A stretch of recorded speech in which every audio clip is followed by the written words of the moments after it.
Hello, today is March 8th. I wanted to come here and do another deck video about a deck that I'm going to be using post the ban list coming active on March 10th, so 2 days away. I want to walk through the deck. It is a little bit similar to what I've used in the past, but obviously ban list friendly.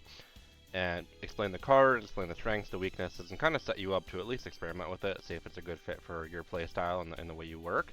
But yeah, I want to put you in good position for that.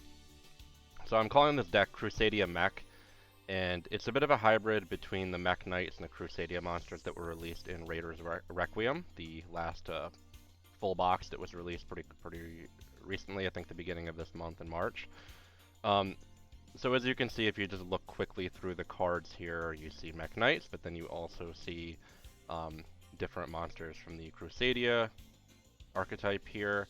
A bit of a blend there, and then some kind of support too with some kaiju monsters and different World Legacy cards there for the mechs, as well as a few other traps.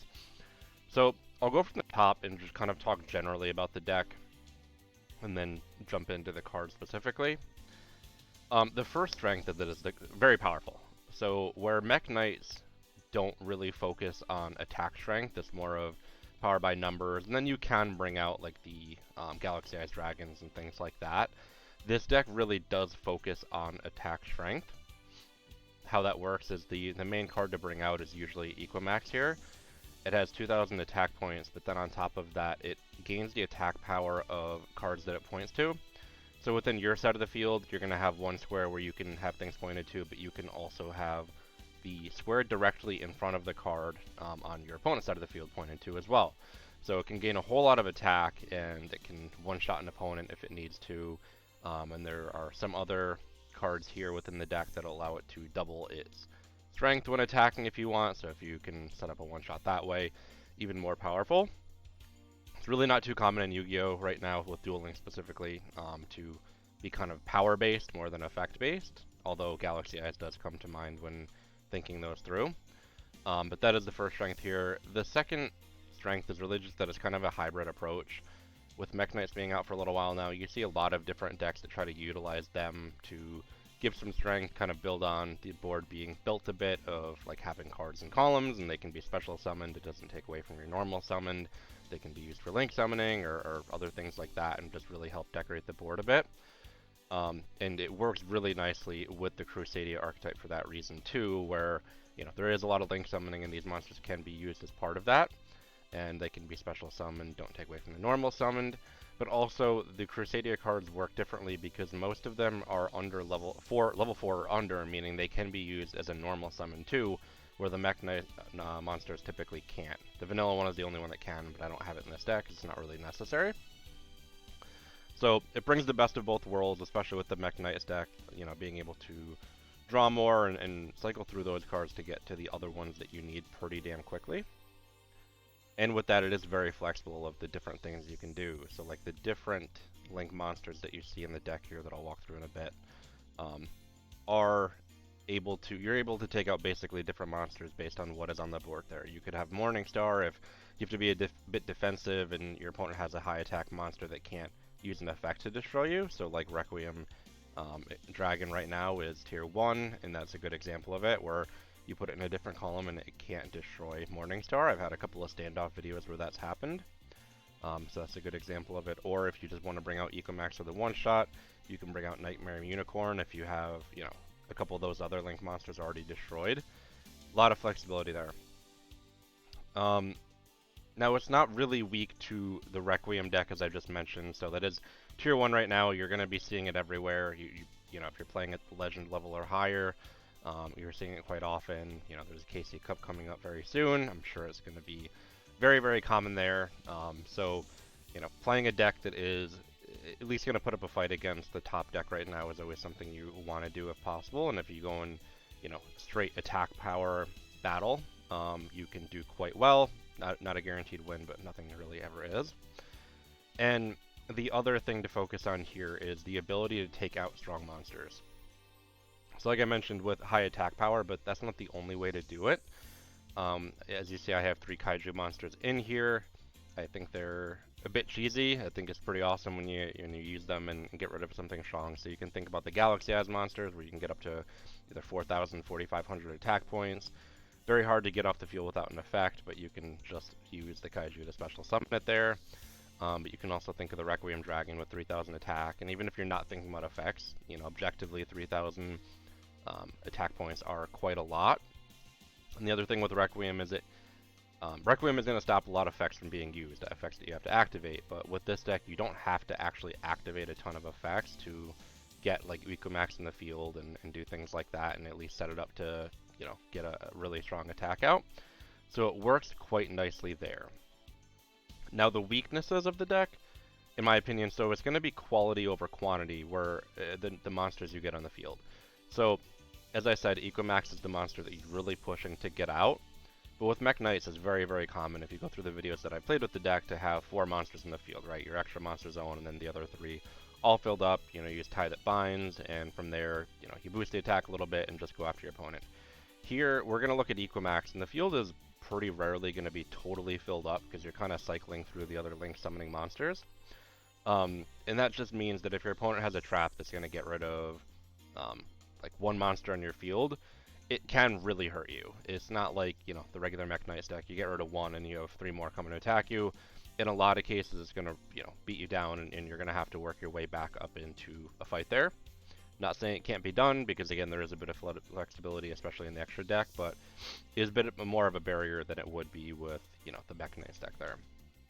So the next weakness would be with it being a hybrid deck. There's a bit of a downside to that. I still think like being a hybrid is more of a strength than a weakness, but there are still weaknesses to it. For example, we have Secret in here. Secret is going to work at its best when you have 1 Mekk Knight monster in each column. However, as you see, we only have, I believe, 6 Mekk Knight monsters within the deck. And, it's a lot harder to fill every column with one of those if there's fewer monsters there. So you're taking away a little bit from its effectiveness. Now, it can still special summon a monster from the graveyard really powerfully. You pick the column to put it in, you can use that to zap an effect, and you have other cards you can use to cycle through. You have 2 memories, you have 2 purples, the indigo can move around, so still definitely adequate and can be used powerfully. But just not as strong as a kind of pure Mekk Knights deck there. And same thing there, like with Crusadia, where we have, I'm not going to count the cards we have specifically for it, but, you don't have the full, like, 3 of each Crusadia card. I don't think that's necessary, but, it would be easier to use the archetype if that was the only thing used specifically. Again, I think using the hybrid approach is more powerful here than, just using one of those 2 in isolation, but those are the weaknesses there.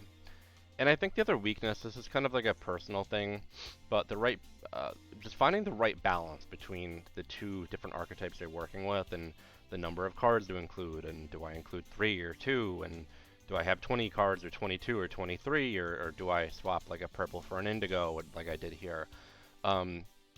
It's great that you don't, it's not like one deck list, you play it and that's it. There's a ton of options here, but you have to really play with it, get a feel for it, and understand, like, I've lost X amount of duels because of this one thing. I should add 1 or 2 more cards to address it. I should remove 1 or 2 cards to, make the deck, keep it thin. A lot of just feeling it out and knowing how you can improve it. So it's not just, you copy what I have here, go play, and you're king of games and doing awesome in the next KC Cup. I hope you do. I hope it's that simple, but it probably is not. So those are the strengths and weaknesses. I do want to walk through the cards here and just talk a little bit about them, and what they do, and kind of like how they're being prioritized. So I'm not going to talk about each of the Mekk Knights. I've used them quite a bit. You can see on the channel I've done kind of walkthroughs and how they work. But overall, purple has a lot of attack points and lets you cycle through the deck pretty quickly. So I have 2. I had 3 previously. I swapped to 2 indigos. Might move that around, undecided. Now I have 2 of the flame kaiju. I don't have a 3rd one. I could probably get it from the box that is in, but I'm totally fine with 2 here. Now, I haven't really played with kaiju as much, and they're not too common in Duel Links, but I think the reason that I'm kind of prioritizing them here, so I have 2 of this one and 1 of the next one that I'll show in just a second, is really because there's so many powerful monsters like Requiem that are getting on the field right now. Now, these kaijus would work in any deck, but in theory, like they could be placed in there and maybe work okay for getting rid of those because they can be special summoned to your opponent's side of the field by distributing one monster they control. So it's not like Lava Golem where they require two. It is just the one, and the really cool piece with it, as long as you have your settings on right, you can use it to pick what column the card goes into. So with this deck specifically, if you have Equimax on the field, you then use Kaiju to get rid of, let's say, a Requiem Dragon, and you put it in the column right in front of Equimax. Equimax then gains 3,000 attack points, and you can basically like one-shot an opponent based off that. That is game-breaking. So where you can pull that off, it's fantastic. It does require you to have the right cards, but that's kind of the way that any deck works.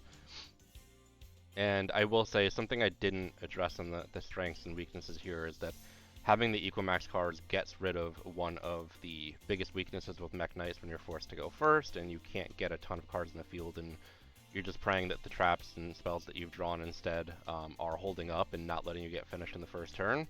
You know, with the Equimax cards being able to be summoned first turn, does quite well there. So I'll quickly skip over. This is the other Kaiju. 2800 attack instead of 3000. You could play, you know, either ones. I think this one came from one of the boxes, one of the limited boxes, so you wouldn't be able to get it, I don't think, like right now, for example, but keep an eye on it for when it is back there. I do have two of them if I ever wanted to change things around. But we'll jump into the Equimax.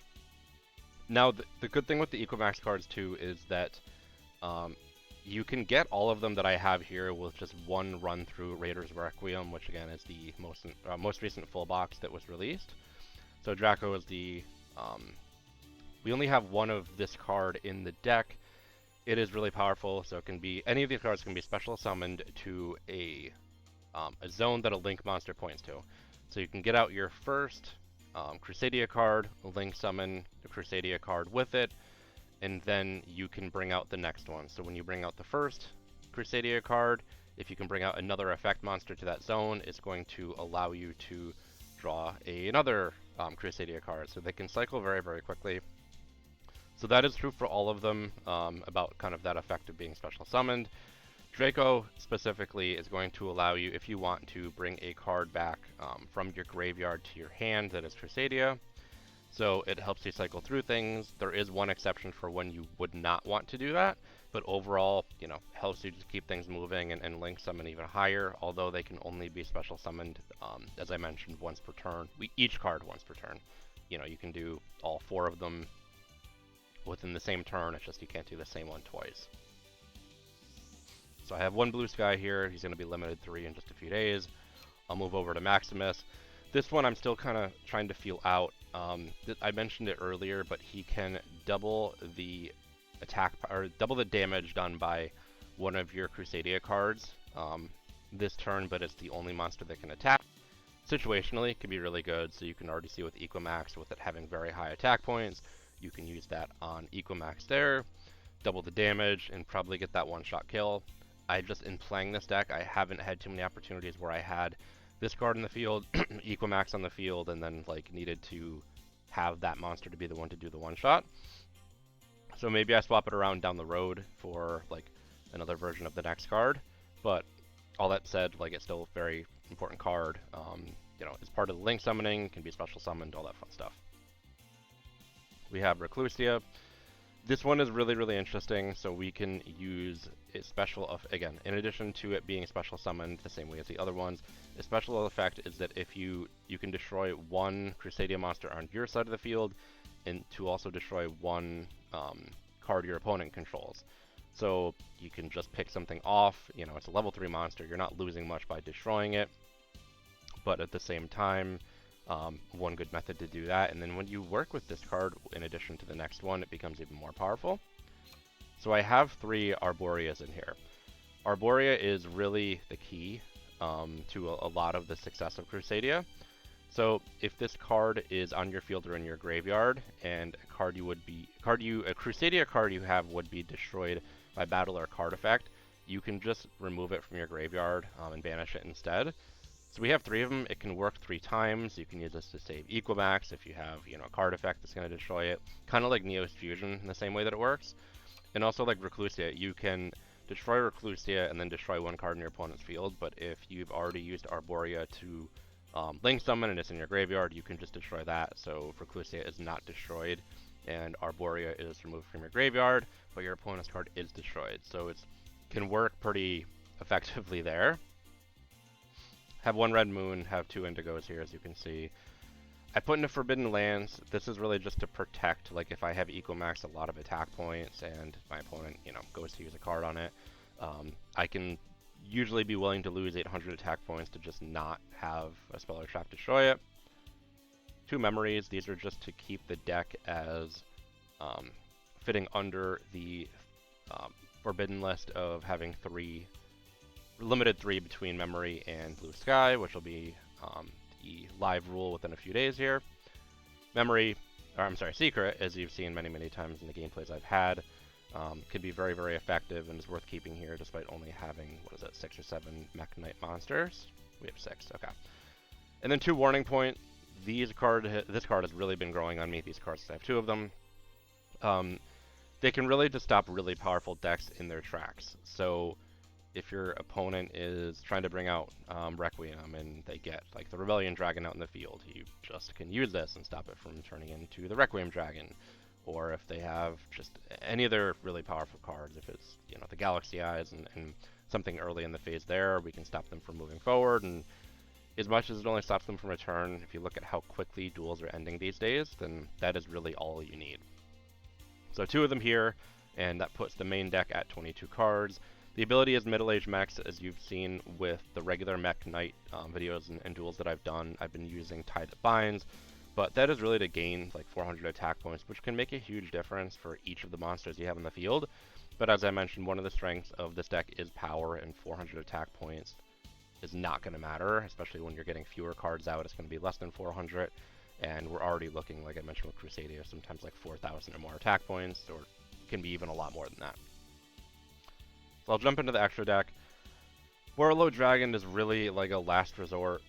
It isn't too difficult to like work your way up to a Link 4 monster, but I might swap this out at some point. As you saw with Arborea, this is a tuner monster. I don't have any tuners at all in the extra deck right now. One thing to keep in mind, I could try to figure out what works there, but as you see, the levels are a little inconsistent of the cards. I guess technically like level 8 we would have 4, not including the Kaijus there, so maybe if there's an 11 like Trishula, or actually Trishula wouldn't work. Thinking out loud here, but regardless, I could change it up. Ecomax I have 1 of right now, could change in the future, but usually by the time you get this on the field, like you're not going to need a second one, or it may be too difficult within what's there anyway. Nightmare Unicorn, pretty straightforward. It's another way to get a powerful card off the field and working through Link Summoning. Morningstar works really nicely, can be a good way to help get Secret on the field, or if you use its effect when it's summoned to get Secret in your hand, obviously lay it down and activate it the next turn. And then also it works as a really good defensive wall, with Requiem Dragon being so popular right now. You just put it in a different column, can't be taken out. Probably already mentioned this, but really good kind of cornerstone to keep in the deck. Nightmare Phoenix. I don't have like Mystical Space Typhoon or things like that that can get through your opponent's back row here, so having Nightmare Phoenix is pretty important, and you will definitely want to use, but it's also a way to get a Link 2 on the field where you work your way up to a 3 pretty quickly. Magius works really nicely. As I mentioned, if you get Arborea your first turn, you can Link summon out Magius here.